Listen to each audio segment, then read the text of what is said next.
A lot has changed since the last time we gave you our running back rankings. Today, we're going to give you our updated rankings so you can best target those running backs that are going to help you win your leagues. Running backs are a deep value position right now in Dynasty, so maybe you can get these guys for cheap and help add a lot of points to your roster. So with that being said, we're going to start off in the S tier. We have 3 players here. First one's going to be Bijan Robinson of the Atlanta Falcons. Bijan, one of the best prospects we've ever seen at the running back position, got drafted 8th overall just last year by the Falcons, who have a very up-and-coming offense with Kirk Cousins coming in. Bijan had a pretty disappointing rookie year, I'd say. He wasn't as good as we thought he could have been, but I think this year he's absolutely going to explode with Kirk Cousins throwing him the ball. I think the offense is going to score a whole lot of more points in general, so has upside to score 20-plus fantasy points per game, which is something we'd love to see out of running backs, and he's only 21 years old, so you can't get much better than that. Dak, who we got next? Next, we got Brees Hall, who's going to be in the best offense that he's been in since he entered the league. If got Aaron Rodgers coming back, should be fully healthy. The best offensive line that he's going to be playing with. It should be wheels up for Brees Hall. We know that he's an elite running back. He's shown that the last 2 years that he has all the talent in the world. We've just been waiting for the situation to catch up to him and for him to just make the best of that situation. And we think this is the year that he does that and he just produces like an RB1 should. He's been doing that the last 2 years, but we think he just takes it to another level this year. He's still pretty young, like we said, like just all the talent in the world. The situation's good now. We're very excited for Brees Hall. We think he's going to have a monster year. Who's the last guy in this ranking? So the last guy in this tier is going to be Jahmyr Gibbs. Had a very good rookie year. I would say like Bijan disappointed a little bit and Gibbs overperformed. The Lions drafted him pretty high, but they made him work, right? He splits the carries of Montgomery, but he makes the most of them. He's a running back that doesn't need to get a ton of carries to score the amount of fantasy points that we want to see from our running backs. He's not going to touch the ball as many times as someone like a Brees Hall will, but because he's so efficient, he's going to score a good amount of points. He also catches passes, and he scores a lot of touchdowns because the Lions' offense is just that good. I do think there's a bit of a difference between Gibbs and Brees and Bijan, just because Gibbs I don't think can get into that like 20s in the points per game. Maybe he can. I think he's more closer to like 18 points per game, but that's still really, really good out of our running backs, and he's still super young. So I love Jahmyr Gibbs, just a little step below Bijan and Brees. So who's in the top of the A tier? Yeah, starting off this 8 tour, we're going to have Christian McCaffrey. Ever since he got over to San Francisco, he's been able to stay healthy, and he's produced a ton of points in that Shanahan offense. He's on the older side, but we're ranking him this high because when he's healthy and when he's going well, he's the best scorer in fantasy football. Mm-hmm. So it's kind of hard to debate having him this high. You understand if you're a contending team, you're picking him up, obviously, to help you win leagues. If you're a rebuilding team, you're probably staying away from McCaffrey, but he's scoring so many points that we think it's worth paying the premium that Mm-hmm. he would be worth that even at this age. But as long as he's in that San Francisco offense, he's going to be scoring points, and we're very excited about that. So who's the last guy in this tier? So the only other player we have in the A tier is Jonathan Taylor. The Colts are looking much better than they did last year. Anthony Richardson's coming back, and we are so excited for him to play football. I think just him allowing those lanes to open up for Jonathan Taylor, just because how dynamic the offense is going to be, is going to be really exciting for Jonathan Taylor, as well as the offense just being better, right? So that matters so much with running backs. It's just how good is the offense, because that scores touchdowns and keeps the ball on your side, which is going to get more points for your running backs in general. So I think the Colts are a much better offense. Shane Steichen's a fantastic head coach. They have great weapons. I think Jonathan Taylor is going to score a lot of fantasy points. We did see him be the RB1 just a couple years ago. It was a weak RB1 year. Don't get me wrong. He only scored like 20.8 points per game or something like that. But I think he could have a repeat of that, like 20 points per game. I think he could. Is it likely? Probably not. It's probably closer to that, like 18 points per game. But Jonathan Taylor is still a really good player, really good talent, and a really good offense. A little older than some of these other guys. Not CMC, obviously, but still a really good spot for Jonathan Taylor here. So start us off in our B tier, Dak. Yeah, starting off the B tier, we're going to have Saquon Barkley. And when we're looking at the running back position in Dynasty, we're valuing like the running backs that are going to score you a ton of points. The way we look at running backs is like a 1 to 2 year window, and we understand that the running back position is volatile. We want guys that are going to score a ton of points in a short-term spot to help us win our leagues, which leads us to having Saquon Barkley as our RB6. He just came over from the Giants to the Eagles in the offseason. He's going to come over to Philly and produce like an RB1, have one of his best fantasy seasons he's ever had. We're very excited for that, and we value that more over like a younger age of a Rashad White or James Cook. We want the proven guy that's going to score a ton of points like Saquon will. So we're very excited for that, and that's why we have him this high. So next player is going to be Travis Etienne. Etienne's not someone I personally like a whole lot, but there's running backs are tough, right? It's just like you got to get what you get. Etienne's had some good years on the Jacksonville Jaguars. The team is looking up. They had some rough spots last year. They had a really good start to the year where ETN put up a ton of points, and then they really just kind of fell off. Hopefully this year we can see ETN and the Jags just all together move forward and progress and become a better offense. ETN's still relatively young. Looks like he could have another year or two where he's good, which is all we care about next 1 to 2 years. Lacking that like high ceiling like some of these other guys have, like Saquon probably has, but still could easily be our RB1, which is what we think he's probably going to be next year. So we have to have him here. So who we have next, Dak? Yeah, up next we've got Devon Achane. There's a case for him to be this high, and there's a case for him to be lower. The case for him to be this high is because when he's on the field, he could be the most dynamic player in all of fantasy football. We saw last year when he was scoring 50 points in a game. Like, we just haven't seen that from guys ever. And he did it just almost consistently when he was healthy. And that's the key with Devon Achane. He's not always going to be healthy, and he might be splitting touches with Jalen Wright, Raheem Mostert, and all the other guys in that offense. But when he's on the field, he's absolutely explosive. He's a just absolute monster. Like, he's really efficient more than anyone else in the league.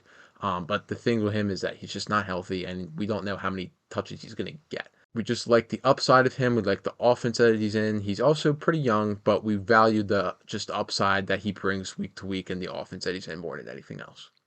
So our next person will be Jonathan Brooks. Just got drafted in the second round at the Panthers. The Panthers are a team that sucked so bad last year, but we think this year they're going to take a huge upturn, or at least hopefully just some upturn, right? If they just an average offense, that's good enough for us. Offensive line got better, receiving weapons got better. Hopefully Bryce Young takes a step that we think he will, and then Jonathan Brooks can absolutely eat in this role, which is wide open. Chuba Hubbard's and nobody. Miles Sanders sucks. But Jonathan Brooks really just has the opportunity to come in and take this offense by the balls and just be the absolute workhorse running back that he can be. Like we said, offenses matter, and we think his offense could be decent. And therefore, Jonathan Brooks could score some touchdowns, right? He could have a nice rookie year, and he also has built-in insurance in the fact that he's coming off a torn ACL. So even if he sucks next year, people are going to be high on him coming into next year, just like they were high on Jameson Williams going into next year. And we see how that turned out, but we don't care because you can sell him if you need to.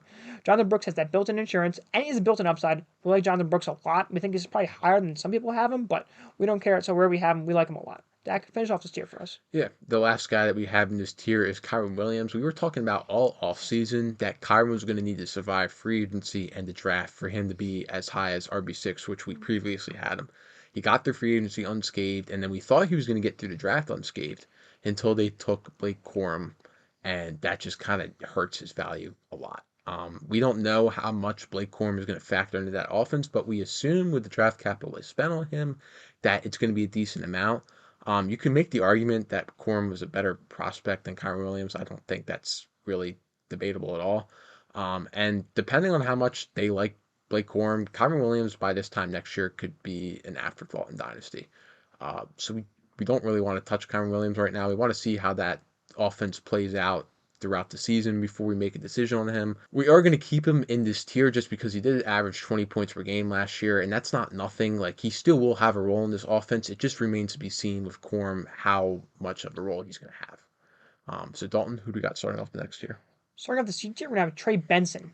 Benson's someone who we liked coming out of the draft, our second favorite running back in the whole class, and he went to the Cardinals, which is a pretty nice offense, right? They're getting a lot of upgrades. He's brought in Marvin Harrison Jr., which we're so excited for.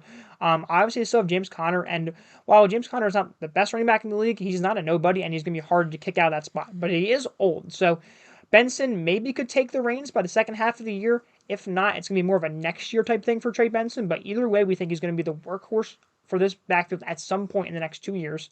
And with that, there's going to be a lot of fantasy points scored. Once again, offenses matter, and we think the Cardinals' offense is up and coming. And with Benson joining it and maybe another wide receiver getting it at some point, maybe it's next year, they can get a lot better. And then Trey Benson could shoot up the rankings, maybe be a top 5 running back. Who knows? So we're going to have Benson starting off this tier. Dak, who's next? Yeah, next, speaking of good offenses, we got Josh Jacobs, who just signed with the Packers this offseason, entering a great offense. He's never played in the offense before, being stuck in Las Vegas. He never had good offenses. Now he gets to play with Jordan Love, a good O-line, and all the other weapons that they have there. They're going to be scoring a ton of points, and Jacobs is going to be a recipient of that, scoring a ton of touchdowns. I also think he's going to get a ton of work out of the backfield catching passes. He's just going to be a big focal point of that offense. He did sign a 4-year contract, and there is outs in that, so he probably won't be there all 4 years. But we think, at least for the year or two that he is there, he's going to be scoring a ton of points. And like once again, we really value running backs that are scoring a ton of points over a younger guy that won't score as many points that Jacobs will. Jacobs has a ceiling that other guys on this list just don't have. So Mhm, we value that a lot, especially if you're trying to win a championship. mhm. So who do we have next on this list? So next person gonna be James Cook. We had a hard time ranking James Cook because he's so weird. He's not gonna get those touchdowns. Right? We like running backs that have goal line work, and James Cook is not gonna get that, right? But he's a very exciting player and he's very efficient, and that's also something we like to see. And he's in a super good offense that doesn't have any weapons, right? Diggs is gone, Gabe Davis is gone. Not that he was anything to begin with, but he's still gone.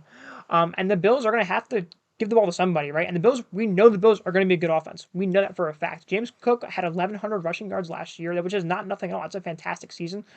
We think he can probably repeat that. It's just the touchdowns are going to be low, which is going to limit his upside. We think he's a fine running back to have on your roster, probably closer to the 14 fantasy points per game than the 18, 20 that we really want to get. But that's why we have to have James Cook ranked lower, is just because his ceiling is capped. He physically cannot get 20 points per game, maybe not even 18 points per game. It's just not going to happen with the lack of touchdowns. He's not going to get the rushing touchdowns, which is okay. We just have to rank him where he belongs, and that's right here. So Dak goes next.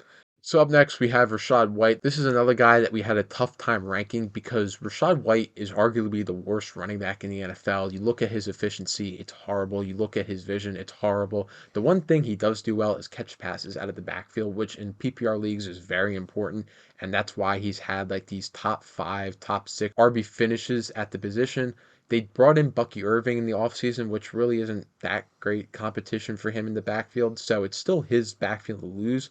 We just think that he's not good enough to hold down the backfield on his own for multiple years. We think at some point they're going to bring in somebody that's real competition to either Could be Bucky. could be Bucky if he turns out to be something Mm. better than we think he is, which I guess is not entirely implausible.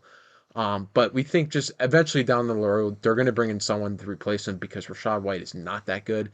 Until then, though, he will be scoring points. Like, probably have an RB1 finish this season, but just going forward, we don't think that's something you should expect out of Rashad White. Yeah. So our next player starting off our D tiers is Isaiah Pacheco. Pacheco, just like kind of Rashad White, someone we just don't think's that good at football. He just happens to be in the best offense in the league, which fair enough. Yeah. Pacheco doesn't really catch too many passes, but he does rush the ball very angrily and very far. So he's not that bad. He does get a lot of rushing touchdowns, which is going to score fantasy points, of course. Pacheco, kind of like Rashad White, is someone that just could get replaced at any point during any year, and I would not blink an eye. The Chiefs are the best offensive league, like I just said, so having Pacheco is going to score fantasy points as long as he's a starting running back. So with that being said, we have to have Pacheco here just because he does have the upside. But once again, just like Rashad White could get replaced at any time, and I wouldn't really be surprised. Dak, who's next? Yeah, next we got Kenneth Walker, and Pacheco and Walker being 15 and 16 in our running back rankings kind of tells you all you need to know about the dynasty running back landscape. It sucks. Kenneth Walker, not a really good football player. He's in a backfield with Charbonnet and just in a not that great offense. So we think his upside is limited, which is why he's down here. He is kind of young. He's just a decent running back too. We're not really excited about him either way. If you have him, we would say sell him, and we'd rather invest in a guy that's going to score more points weekly than Kenneth Walker will. He's just a fine player. Nothing really much to say about him. Yeah, he might be the most boring player in all of Dynasty. I'm not even exaggerating that. I think that might be a good take. Okay. So our next person would be Joe Mixon. Mixon had a really good year last year for the Bengals, which I was kind of surprised. He was RB6 last year. He had some really, really strong weeks. When you look at like where people are drafting him underdog and stuff, which is not the best telling thing, but it is the best thing we have to go for now. He's going way behind some of these other players, like way behind Henry and stuff like that. I think Mixon could have a really, really good year for the Texans. They talked about like how he and Damian Pierce could be splitting a role. They hate Damian Pierce. They want him off the fucking team, I think. So I really do think that Mixon could have a very good year with one of the most promising offenses we've seen in some time, right? Stroud's an absolute beast. The weapons there are insane. And Mixon just has to run the ball 1 yard to get into the end zone, and he's going to score a ton of fantasy points. I could honestly see Mixon in the tier above this. I'm that high on him next year. I think he could be a league winner. I really do. But you also got to factor in the fact that he's older. He's not always been the most efficient in his career, and maybe he could suck. But that's running backs for you, right? So, Dak, who's our last player? Yeah, last guy on this list is going to be Najee Harris. A lot of guys are very down on him, but we're kind of optimistic for him. He's going to be playing in the best offense that he's had in his entire career. They've completely revamped that offensive line in the offseason. And then they bring in Arthur Smith as their offensive coordinator. I think it's pretty clear that they want to pound the rock. They want that to be their identity. And who better to pound the rock with than a 235-pound running back who you also declined the fifth-year option on? So I think they're just completely ready to run Najee Harris into ground. They don't have any ties to him after this year. He's had two RB1 finishes in his career already, and I think he's in line to have another RB1 finish. They're going to feed him the ball a ton, and once again, best offense that he's ever played. And all he needs to do is catch like 35 passes, which would be a step up from last year, and he's going to score around 10 touchdowns. He's going to run for probably 1,100 yards, and he's going to be an RB1. So we're going to have him here. Just again, he's going to score a lot of points, and he has more upside than other guys do. Hope you enjoyed the video. If you did, make sure to like and subscribe, and we'll see you in the next one.